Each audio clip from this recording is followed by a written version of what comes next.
time again. You know it's time again. This time we're looking at electronic albums that for me are the best of the 21st century so far. Not necessarily the most influential, not necessarily the most impactful, not necessarily the objectively best, oh, if that's even a thing, which I've grown up, guys. I don't think that's really a thing. Maybe when I was a teenager I thought that or whatever, but nah. This is my personal opinion. This is my personal list. There will be some albums you might have expected to see here that won't make it. There may even be some people grumbling in the comments about electronic music existing to begin with. I know who you are, and you will probably be there. But it's an amazing art form, and if you have any grumblings about it, hopefully there's some recommendations on this list that you've never heard before that you should check out. That might change your mind on the brilliance of electronic music. But this is personally my list. There'll be some obvious names here, there'll be some big hitters here, but there will also be some that personally impacted me the most, what I love the most, what I seek out for the most. And you know what? I had a pretty big list for this one. I had a big list for a lot of them, but with this one I was really umming and ahhing about some that I really struggle to justify keeping off. So yeah, this has been a tough one to come up with, but hopefully you're tucked in, you're here for the ride, and you are here to welcome my thoughts. And I'm here to welcome yours too. What do you think the best albums of the 21st century are in the electronic music genre? Would love to see them in the comments. If you want to see more videos like this or more lists in the future, etc., stick around, subscribe, like the video, all that good stuff. And then maybe even if you're a regular, check out my Patreon if you're feeling really generous as well. That would be wonderful to see more people support me over there. You get an instant invite to the Discord server as well. What's there not to love for just like $1 a month or £1 a month or whatever? So yeah, but let's just get into it now. 25 albums for the 21st century. Go, stop wasting time, go! Kelly Lee Owens at 25 with her debut album. I feel like that's a no-brainer, to be honest with you. I think her other albums are good as well, and it's not to say that the other ones couldn't make this list. They were pretty close, to be fair, but I think this is the one, isn't it? The alluring vocal melodies, the mysterious nature of it all. It's a really stunning album. Love it, and yeah, she's repping the Welsh people here, because I don't think there's too many people that are from Wales on this list, but she is one of the few.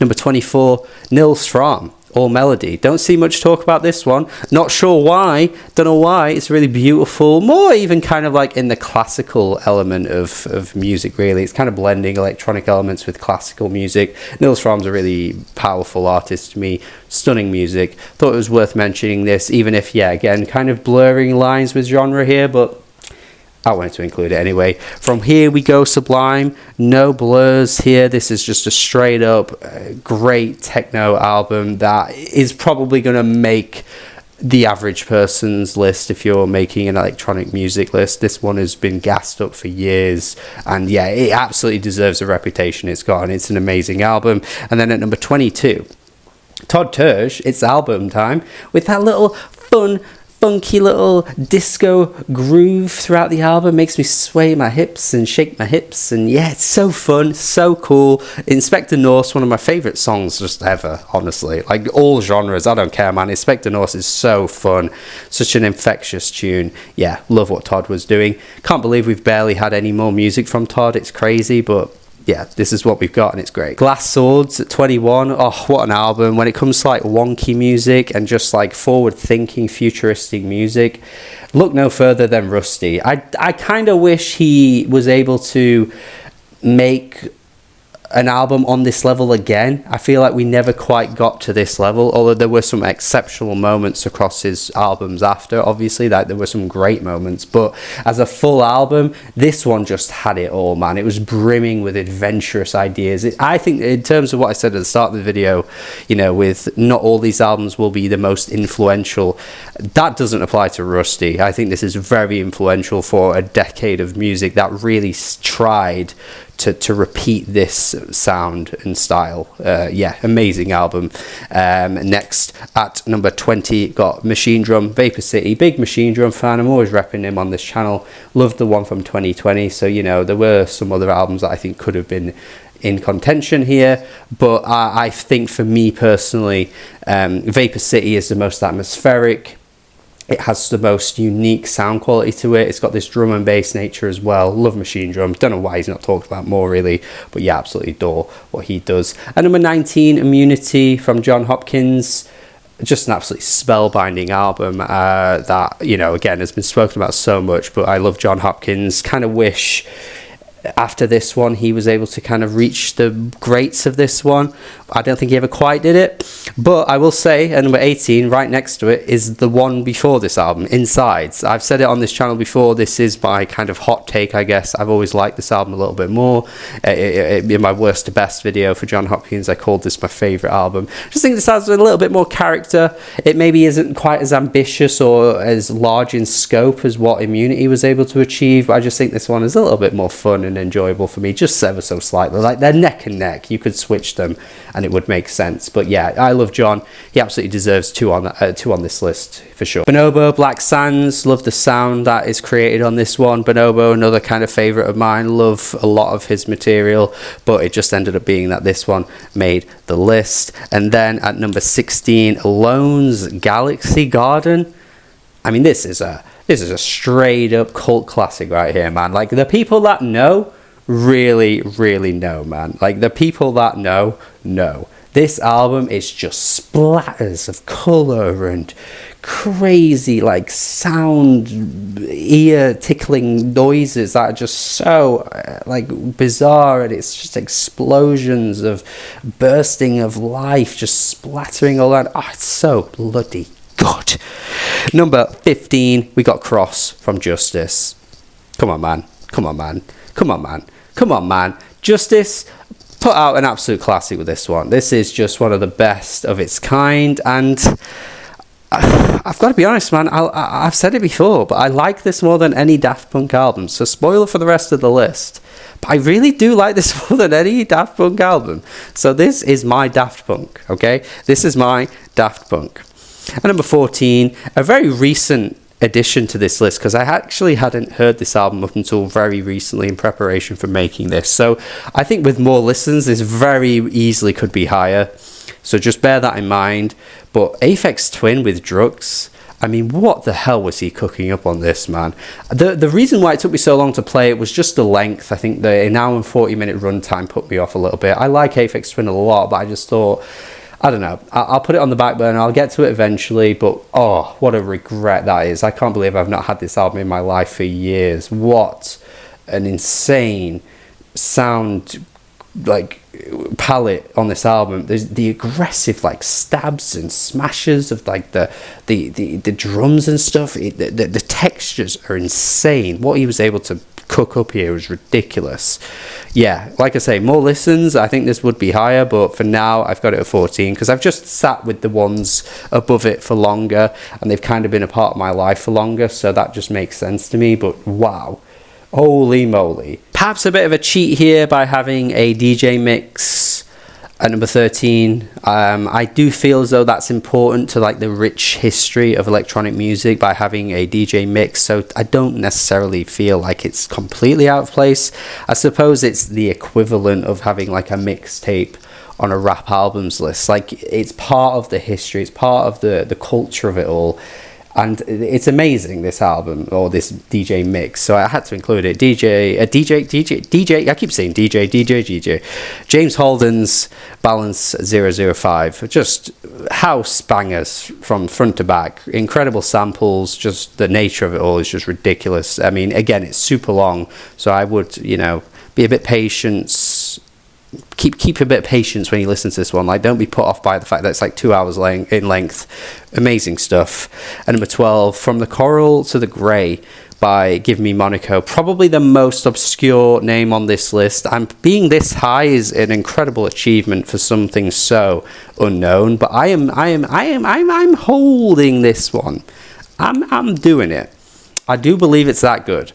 Absolutely floored by this one. Just randomly checked out my emails one time and saw somebody had submitted it, and was really impressed by the description, just the way the email was worded compared to some other kind of like generic ones I get, and wow, life-changing, amazing, beautiful music here. Just an incredible, like, house-driven album, but the beats and the instrumentals are just so good. Rich, super rich, love it.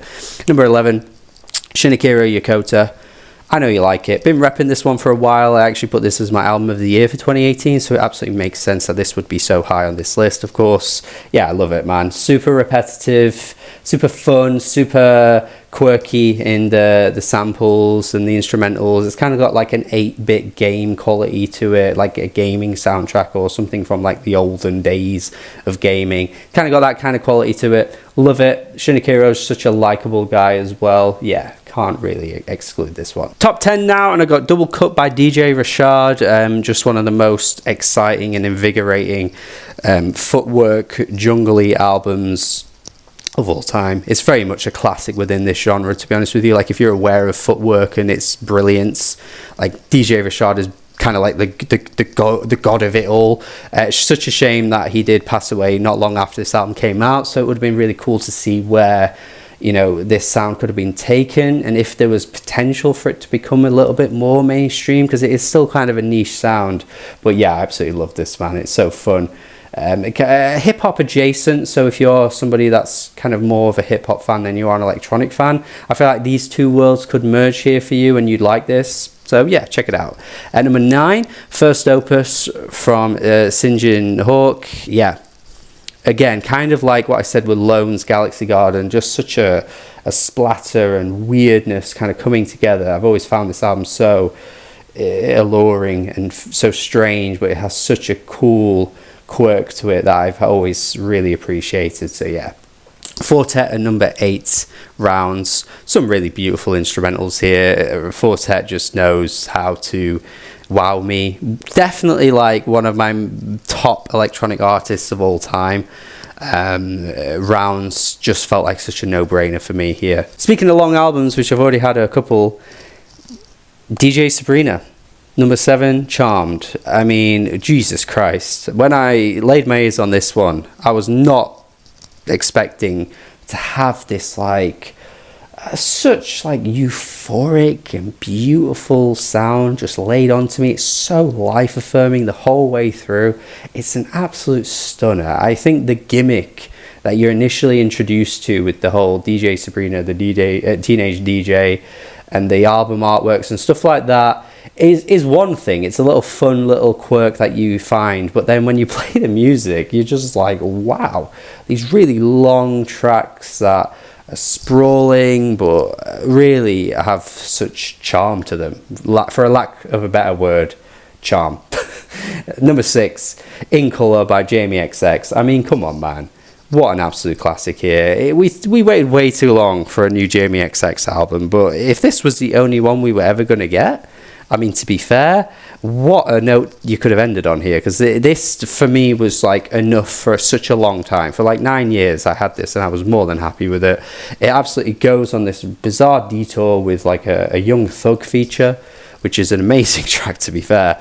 But the rest of the album is super atmospheric, has some really cool, you know, kick drums and really cool vocal samples that come through. Romy pops up a couple of times as well with some really beautiful vocals. There's these kettle drums that play throughout the album, which I still maintain kind of set the tone for a lot of UK electronic music for the next few years, because it felt like every popular UK house dance tune after this album came out had a kettle drum in it. Seriously, I'm not even joking. I don't know if they were all just inspired by Jamie XX or what, but it was a really weird coincidence that it happened. So yeah, perhaps a mini influence on UK music for a little while after that as well. But yeah, Jamie XX, legend of the game. At number 5 now, cheating again here, a bit of a cheater, but I'm maintaining it, because again, I feel like it's important for the history of electronic and house music to have something like this here. But Frankie Knuckles' Boiler Room in London is outrageous. Some of the sample flips he comes up with are just, wow, it's crazy stuff. An amazing listen from front to back. Some really fun moments as well. A great Ariana Grande remix that he throws in there. Oh Christ alive, amazing stuff. Again, so sad that we did lose him, but a legend of the game. Frankie Knuckles, explore his history, because he is a massive part in house music and the beginnings of it.